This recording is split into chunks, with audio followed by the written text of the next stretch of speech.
Hey everyone, it's the Knitting Professor. Hooray! Book 4 has come out. It's always a challenge to make that happen, but the title of this video is The Secret Sauce Behind the Spinning Wheel Maker. So I just want to talk about some of the topics that interest us and that interested me and that kind of went into Book 4. So first ingredient is spinning wheel, and this is a cool one. This, I discovered, was made by Frank Fell in Wisconsin. And I don't know if any of you know about his wheels. He made this wheel called the Mayville, which he made, I read that he made like a couple hundred a year for a decade maybe. Crazy stuff.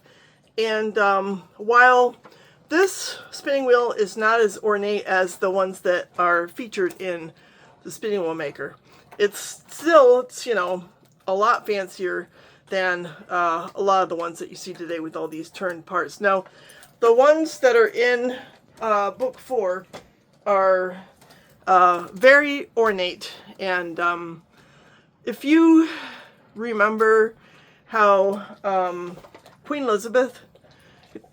Victoria took up spinning, knitting, crochet, fiber crafts generally, as a way to sort of invite well-to-do women to participate in those crafts so that they would have something to do with their hands and, I don't know, arguably stay on the straight and narrow or something. The kind of spinning wheel that she used is sort of emblematic of the ones that are in book 4. So, this leads me to topic number 2, which got me interested in writing this particular book. It's kind of interesting. I've been writing novels for a long time, and I went through a very active period of writing in the 1990s before I had my kids. And I finished a novel which is sitting on my shelf. I don't know if I'll ever publish it or not, but I love it. Some friends of mine read it and they liked it. It's very long, so that's one of the reasons why I'm like, I don't know who wants to read a 300,000 word novel. I should probably break it into 3 parts, right?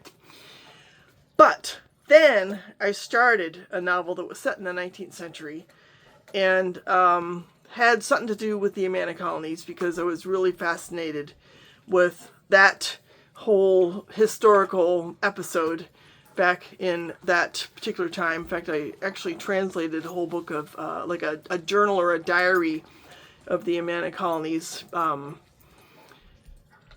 Just a really interesting religious group. Some of you've probably been to Amana and you've seen, you know, the houses that they constructed of local materials like sandstone, and they made their own bricks, I think. It's fascinating. It's just fascinating. But the main character was a cabinet maker and was a troubled young person. Never finished the novel. I had my kids, and then, you know, I was pretty much wrapped up in being a mom for, you know, well, till now. There you go. So what was cool about the opportunity to write this book is I actually took some of the content from that book and I just sort of reframed it as a historical background story to the contemporary story that takes place in my romance at the Fiber Gold series. So if and when you decide you want to read it, you'll see there's a historical 19th century pioneer story going on, and there is a 21st century current contemporary story that relates back to books 1 through 3. So I have been interested in woodworking for all that time, ever since I was writing about a cabinet maker. And for a while I was collecting these kind of wood planes like this. Really cool stuff. I did buy the ones that I have while I was in Iowa. This one is marked XT. I don't know if that is the initials of whoever had it, but it seems like a fair guess. And it's got this cool edge.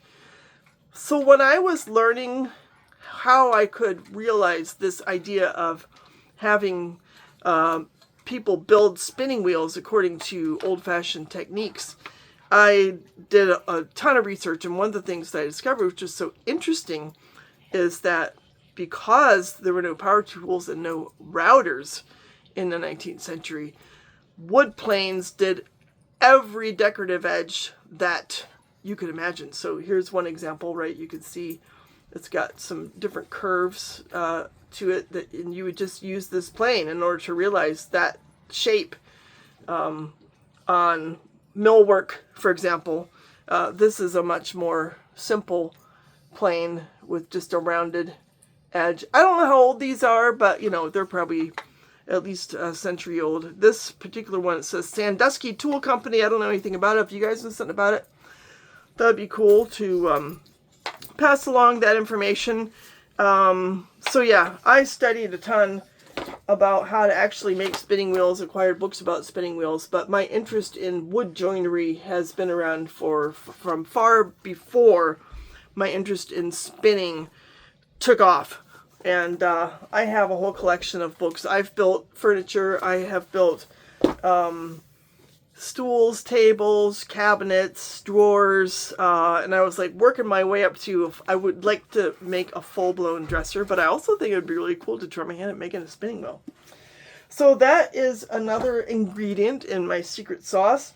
Another ingredient in the secret sauce is, well, I know this is going to strike you guys as kind of crazy, but when my kids were young, one of our favorite shows that we watched was A Haunting. And so this introduced us, and because of my pagan roots, I'm definitely open to this idea that, reality is perforated by the paranormal. Haven't really experienced a whole lot personally, but this series really captivated us, our whole family, and my son even bought a lot of the DVDs. So as in book 1, book 4, there's also a ghost, and I'll say this much, it's not a sinister ghost. So sinister things are a rarity in Prairie Plains, as we all know. But that is another ingredient to my secret sauce for book 4. A big ingredient of the secret sauce for book 4 has to do with growing up gay, because my brother grew up gay, and obviously he was a different generation. He was born in 55 and struggled mightily, but we all know that there are still huge issues with LGBTQ youth with coming out. And this book, I actually read this book, it's really good, A Guide to Supporting, Empowering, Connecting with Your Child. My daughter is queer, and it was something that I was open to because of my own experience. I'm ace.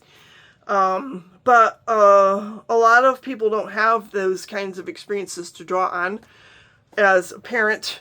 And even, well-meaning parents can send a message that is corroborated then by other messages. And just, the political situation, just the fact that libraries get attacked in certain parts of the country for having certain kinds of literature that relates to, LGBTQ identity. I thought it was really crucial for me to make a statement on the challenges that LGBTQ youth face, based on my brother's experience and also based on the experience of a fellow professor of mine who ended up committing suicide and was younger than my brother. So it's not something that's going away. And I really wanted to address the issue of the challenges of growing up gay, especially in maybe a smaller town, in a red state, because it can be really challenging. And it's a theme that comes up more than once in my novels. So that is another ingredient in my secret sauce. German handwriting. That's another ingredient in the secret sauce of book 4. I don't have any really good examples, but I'll tell you a story behind this book. This is a book which I put wrapping paper on because to protect it. Now, here's a wild story, y'all. As you know, I'm a retired German professor.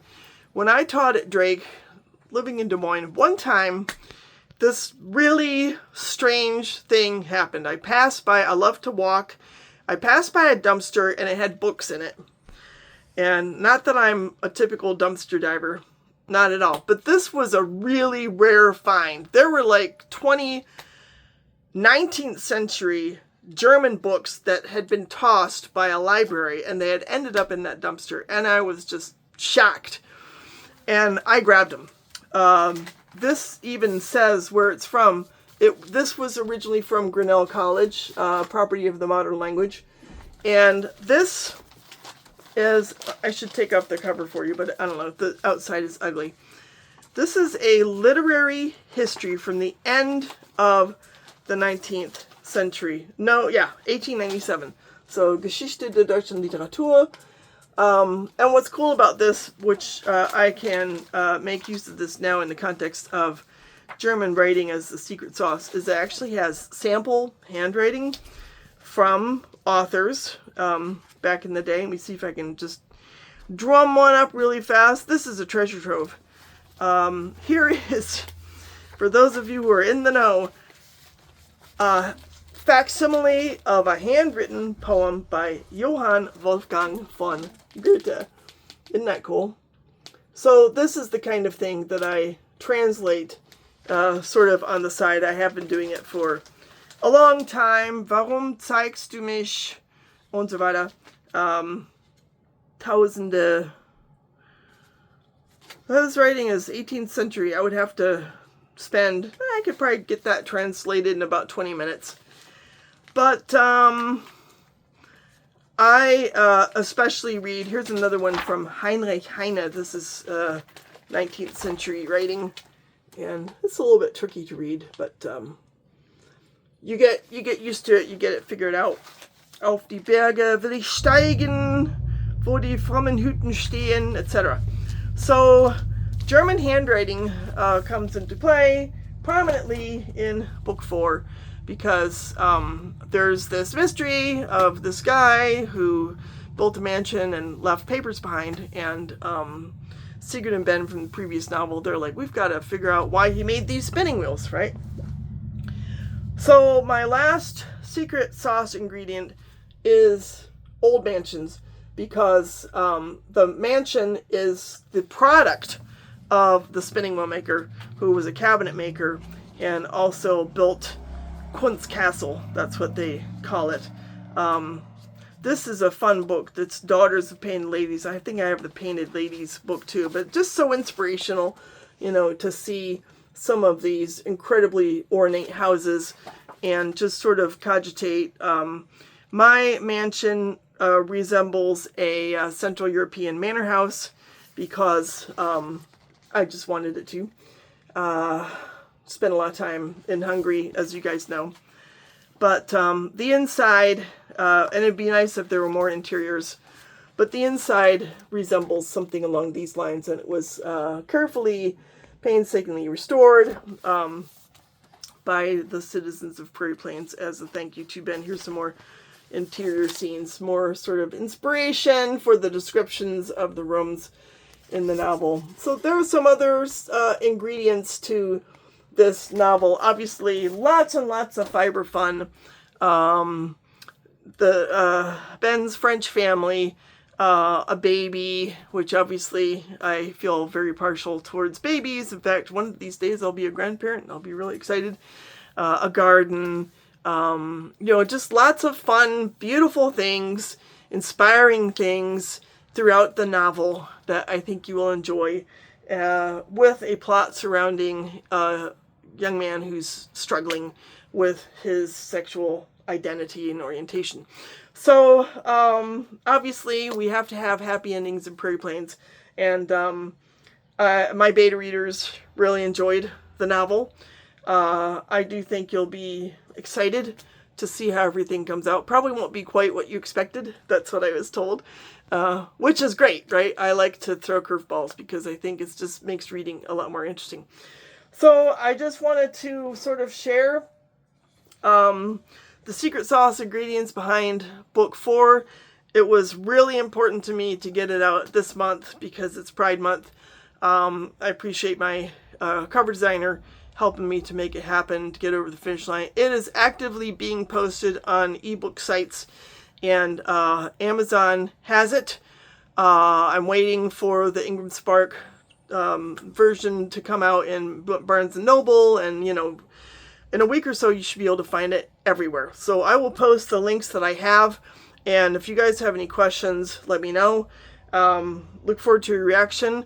And I hope you have an awesome week and end of June. Talk soon. Ciao.